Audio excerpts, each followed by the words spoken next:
Hello, welcome back to UGC NET exam prep. In this lecture, we are going to look at the Challapati committee. अब ये question ना previous year में आया हुआ है, इसीलिए ये कमेटी को पढ़ना ज़रूरी है. शॉर्ट सा लेक्चर रहेगा, ज़्यादा लंबा नहीं जाएगा ये lecture. So without wasting time let us begin.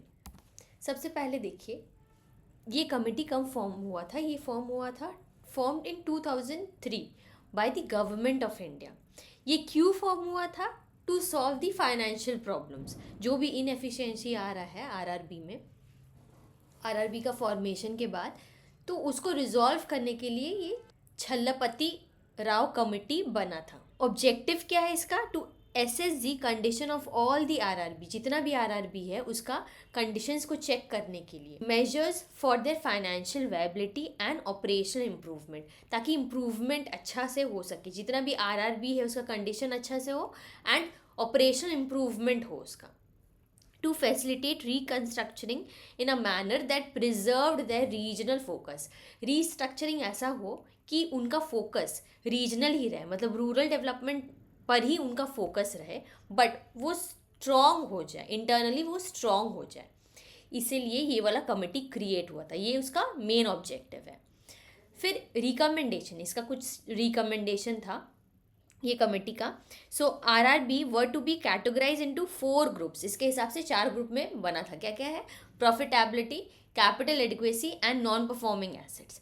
पहला ए कैटेगरी में स्ट्रॉन्ग एंड प्रॉफिटेबल आरआरबी. जितना भी स्ट्रॉन्ग और प्रॉफिटेबल आरआरबी है वो एक साथ रहेंगे, वो ग्रुप ए में रहेंगे.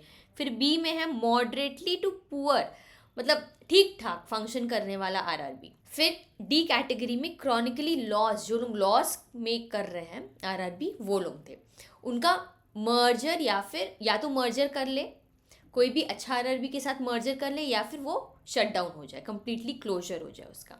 सो ये कैटेगरी था and this was been recommended by this particular committee. फिर कॉन्सॉलिडेशन. सो वही बात है कि आरआरबी जो ठीक से फंक्शन नहीं कर रहे हैं उनको क्या करेंगे, उनको या तो क्लोज करना है या फिर कॉन्सॉलिडेट कर ले, मर्जर कर ले, अमलगमेशन हो जाए दो आरआरबीज का, और उसको स्पॉन्सर करेंगे वही स्पॉन्सर बैंक. फिर रिकैपिटलाइजेशन, मतलब इतना फंडिंग प्रोवाइड करना ये आरआरबीज को, ताकि वो खुद से अच्छा से फंक्शन कर सके, वो ढंग से फंक्शन कर सके एंड लोकल कम्युनिटी, वो जिसके लिए फॉर्म हुआ है जैसे रूरल पीपल, उसके लिए काम कर सके. So all this was been recommended by the Challapati committee. Technology and governance stressed upon adoption of modern banking technologies और डिजिटल इंफ्रास्ट्रक्चर. ये कमेटी बोला था कि मॉडर्न बैंकिंग टेक्नोलॉजीज को यूज़ करे banks. Then call for better human development management system, ताकि governance properly हो, accountable हो सबको अपना काम के लिए. सो इनका इम्पैक्ट क्या हुआ था, ये जो कमेटी बना इसका इम्पैक्ट क्या हुआ था? This led to consolidation drive in 2005. So 2005 में कंसोलिडेशन हुआ and it reduce the RRBs from 196 to fewer efficient, कुछ कम होकर के एफिशिएंट यूनिट्स क्रिएट हुए. सो 2003 में ये कमेटी आया और मर्जर वगैरह स्टार्ट हुआ 2005 में. सो बहुत सारे आरआरबी क्या हुए, मर्ज हो गए. इससे क्या हुआ? स्ट्रॉन्गर बैलेंस शीट क्रिएट हुआ. This led to better rural outreach. अब वो जो भी आरआरबी जो ठीक से काम नहीं कर रहा था वो शट डाउन हो गया, तो वहाँ गवर्नमेंट का पैसा जाएगा नहीं. जो भी अच्छे आरआरबी है उस पर ही काम होगा, वही लोग फर्दर रूरल डेवलपमेंट के लिए काम करेंगे. सो इससे ओवरऑल डेवलपमेंट हुआ. सो ये बेसिक सा मीनिंग था और रिकमेंडेशंस था इस कमेटी का. I hope this is clear. इससे रिलेटेड प्रीवियस ईयर क्वेश्चन है.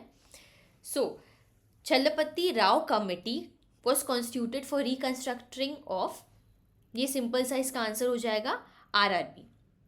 राइट, नेक्स्ट क्वेश्चन इसका एक देख लेते हैं. This committee was appointed to study which of the following issues. कौन सा इशू मेनली ये सॉल्व कर रहा था? सो इसका आंसर आप लोग कमेंट में दीजिएगा. So this was all about today's lecture. I hope you like the lecture. ये शॉर्ट सा लेक्चर था, जस्ट मुझे ये वाला छोड़ना नहीं था आपके एग्जाम पॉइंट ऑफ व्यू से. So I have covered this. So that's all for today. Take care and keep studying.